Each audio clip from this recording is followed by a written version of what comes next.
Déjeme de saludar a nuestro buen amigo, el profesor de Relaciones Internacionales, Jesús López Almejo, porque hay muchos temas que abordar con él. Profe, te saludamos a la distancia. ¿Cómo te va? Muy buenas tardes. Hola, querido Vicente. Muy buenas tardes. Muy contento de que ya se llegó el viernes de analizar el mundo en un clic, querido Vicente.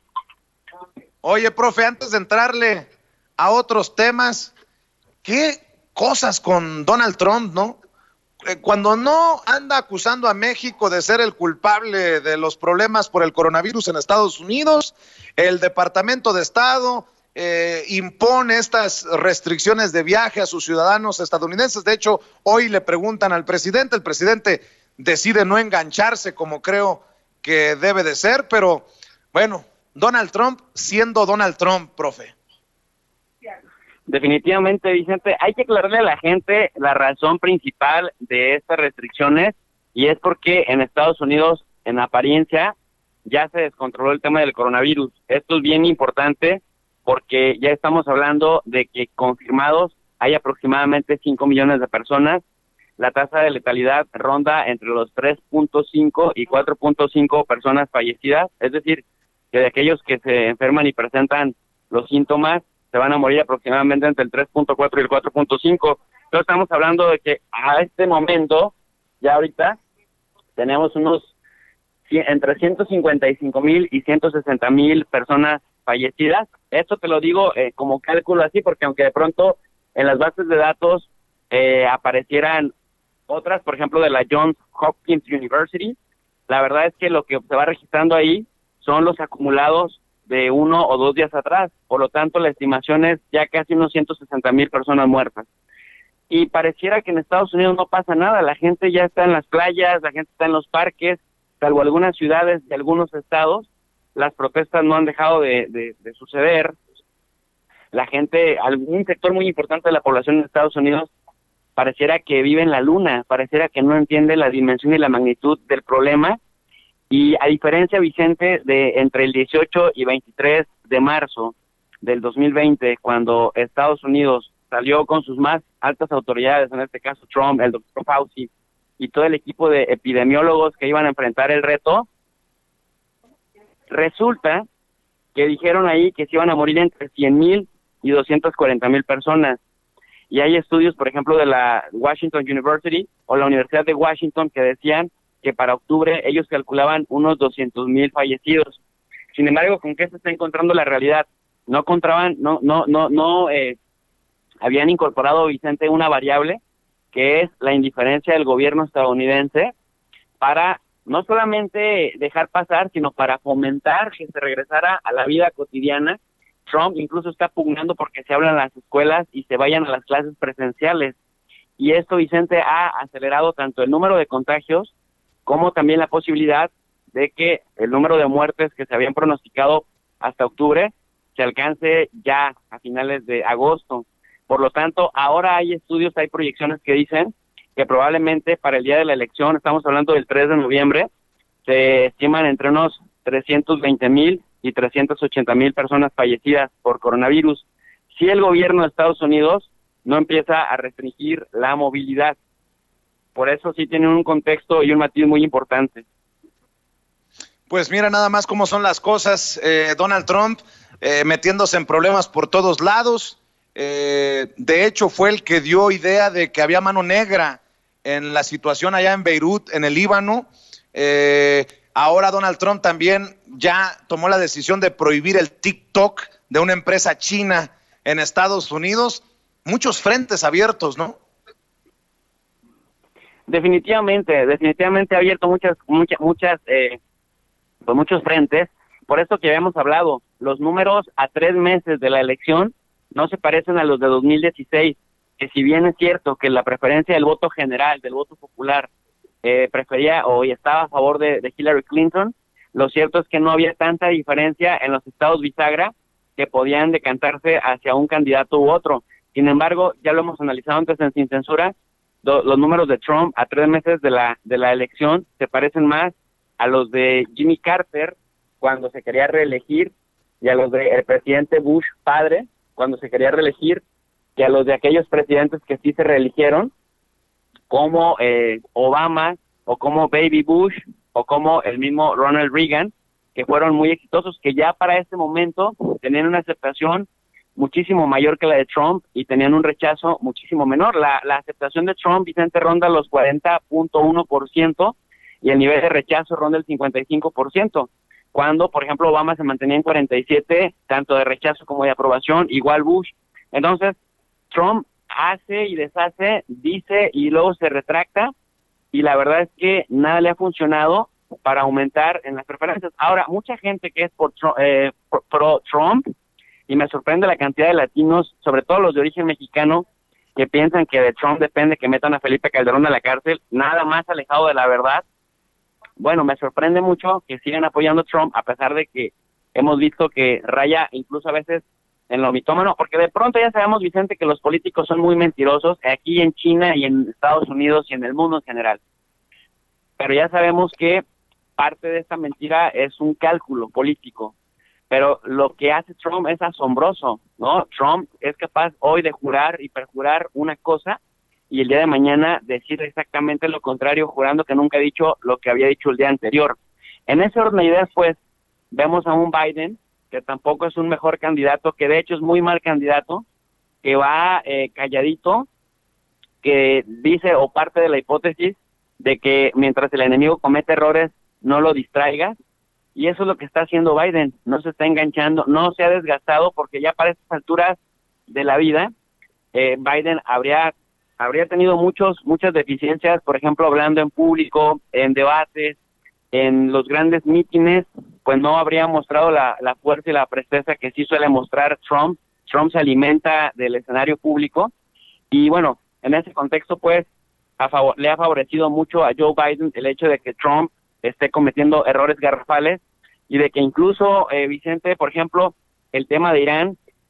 le haya salido mal, que Irán le haya salido respondón y que haya orillado a Trump así a llevar a cabo una escalada de violencia, y Trump prefirió recular, o el fracaso que tuvo en Venezuela, que a pesar de que estuvo presionando para que se emitiera un orden de captura contra el presidente Nicolás Maduro, pues tampoco le ha salido bien, ni siquiera lo ha despeinado, vaya, porque con todas las sanciones que rondan en unos 30,000 millones de dólares para Venezuela, y con todo el acoso y el acerco que le tiene, el bloqueo que le tiene a Venezuela, pues ahí sigue Maduro, ahí sigue la gente principal de Maduro, con todo y que agarraron a este señor lavador de dinero, Alex Saab, colombiano de Barranquilla, pues ahí sigue Nicolás Maduro. Y entonces tienes una acumulación de fracasos en la política regional, decíamos en Venezuela, por ejemplo, o en el Medio Oriente con el tema de Irán. Tienes otro fracaso con el tema de la guerra contra China. Donald Trump pensó que con esta mano dura iba a poder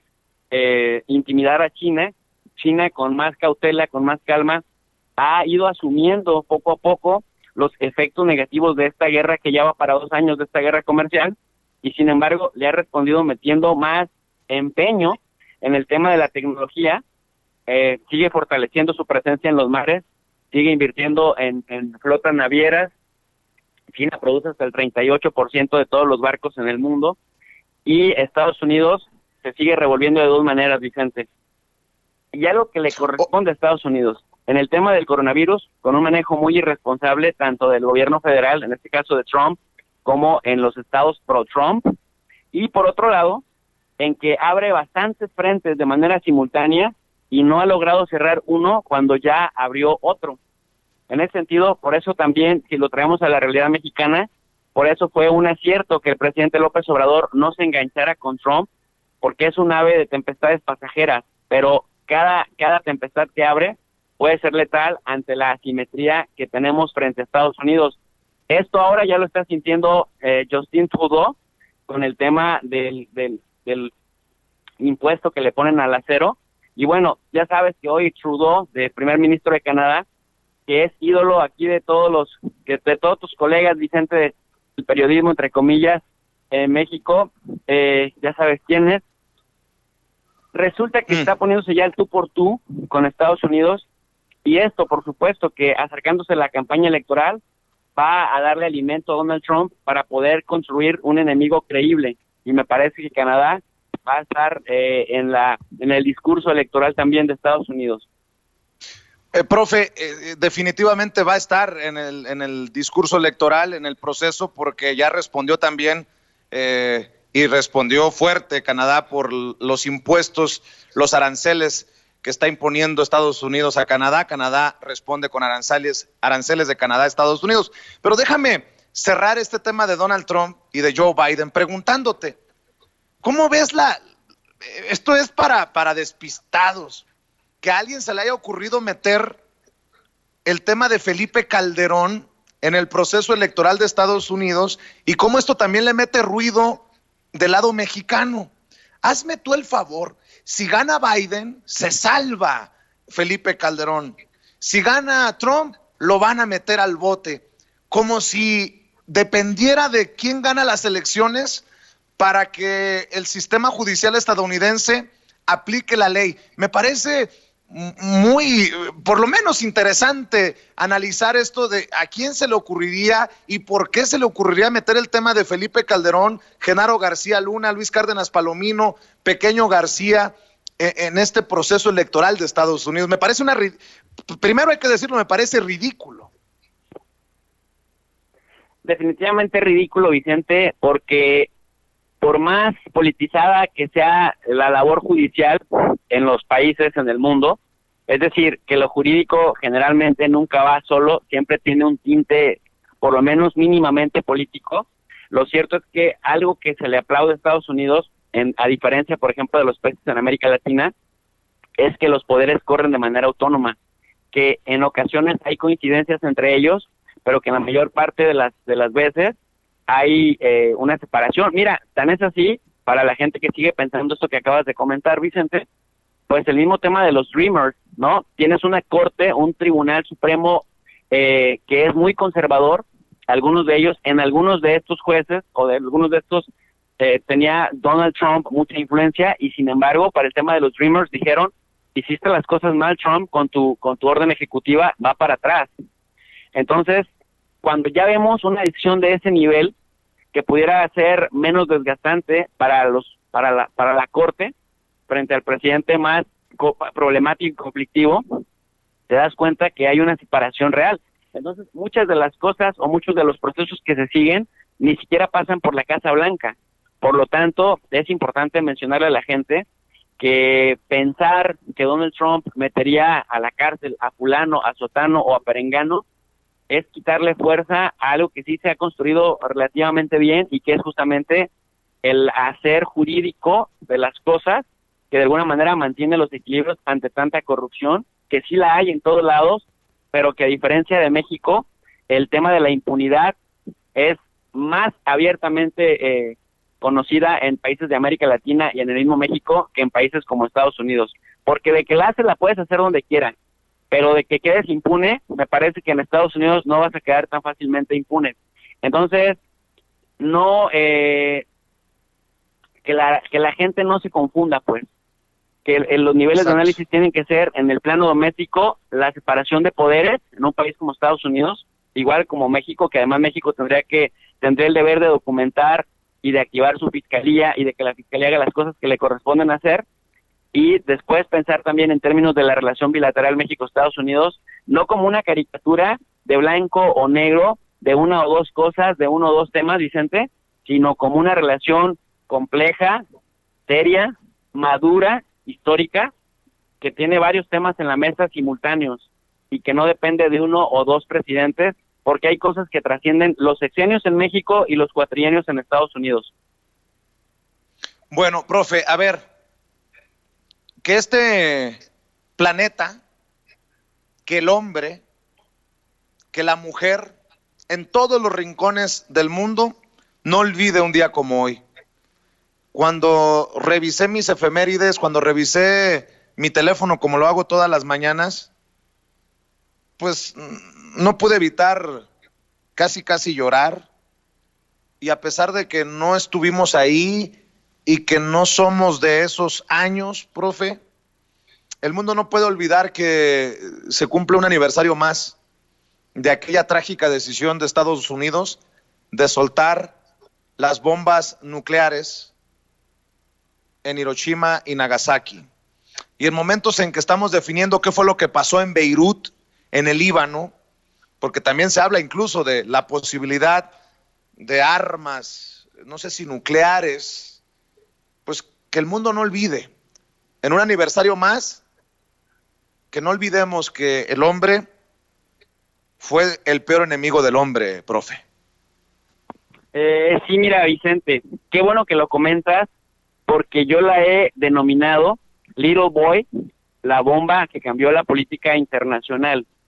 Hay teóricos de las relaciones internacionales como Kenneth Waltz, el padre del realismo estructural, al que también se le conoce en la teoría de relaciones internacionales como del neorrealismo, que incluso llegó a escribir en el año de 1981 que entre más bombas nucleares era mejor, algo así como, Vicente, como entre más mejor. ¿Por qué? Porque Kenneth Waltz sostenía que gracias a las armas nucleares el mundo no había vivido una guerra mundial de las características de la Segunda y de la Primera Guerra Mundial, que habían sido sumamente destructivas, más la segunda que la primera, pero la primera fue la que rompe con los paradigmas de cómo se hacían las guerras en el siglo XIX. Decía Kenneth Waltz que la amenaza del uso de dichas armas minimizaba la probabilidad de ataques o de invasiones entre estados, y que por lo tanto las armas nucleares tenían este papel indispensable en el mantenimiento de la seguridad internacional por su poder disuasivo. Decirle a la gente que disuasión significa el convencer al otro de no hacer algo que le pueda perjudicar más al otro por la reacción que puede tener el lado A. Entonces, las armas nucleares, de acuerdo al pensamiento de Kenneth Waltz, de la Escuela del Realismo Estructural, es que los estados con armas nucleares no atacan a otros que tengan armas nucleares, porque en la retaliación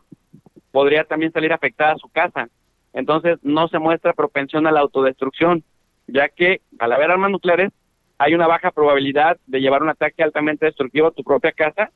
y por lo tanto entonces ya no esperas una guerra de las dimensiones de la Segunda Guerra Mundial. Sin embargo, la crítica que se ha dado en torno a esta postura de una persona tan respetada como la de este señor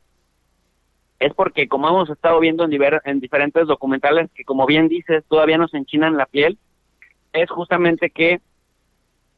se ven panoramas apocalípticos, se ven imágenes apocalípticas con el estallido de una bomba nuclear. La que vimos en Hiroshima y Nagasaki, por ejemplo, Little Boy, que cayó sobre Hiroshima el 6 de agosto de 1945 a las 8:15 de la mañana y que mató, fíjate, nada más en el puro impacto, mató de entre 80,000 y 100,000 personas, y que quedó devastada la ciudad en un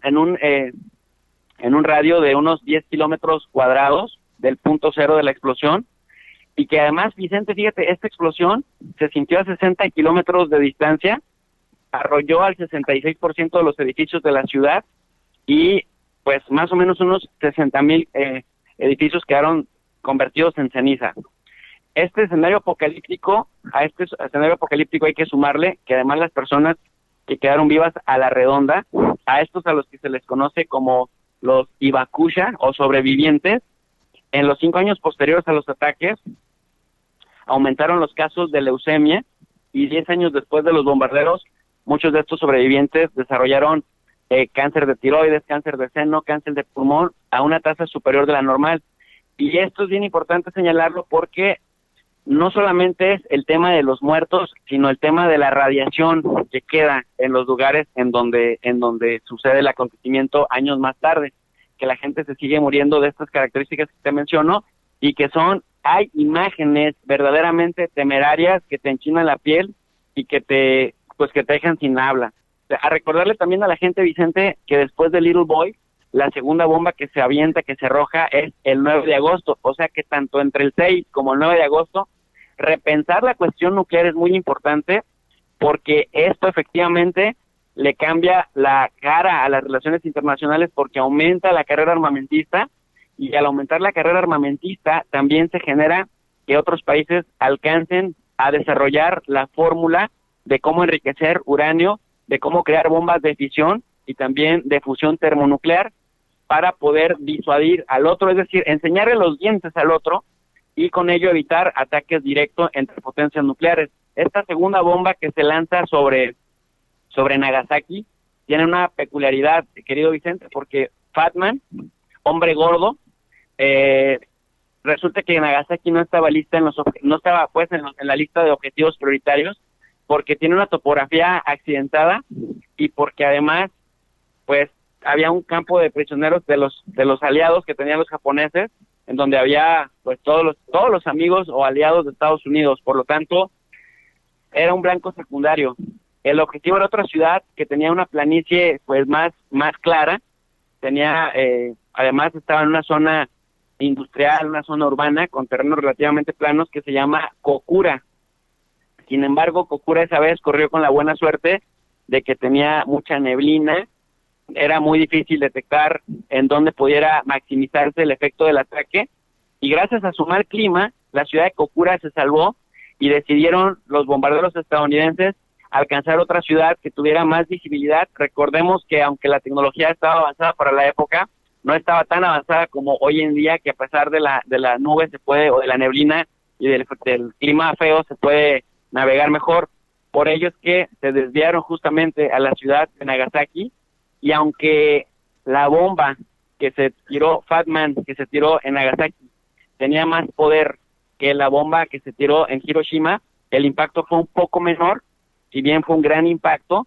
porque finalmente la topografía de Nagasaki jugó un papel importante. Las bombas generalmente se tiran, Vicente, a una altura, o se detonan entre una altura de entre 600 metros y 900 metros, para que el alcance pueda ser mayor, porque si se esperan a que peguen hasta en el suelo, la misma infraestructura topográfica puede reducir el impacto de la bomba. Fatman, por ejemplo, tenía una carga de 6 kilos de plutonio, pero se calcula que solo logró fisionarse 1 kilo, y con ese kilo que se fisionó, se liberó una energía equivalente a 21,000 toneladas de TNT,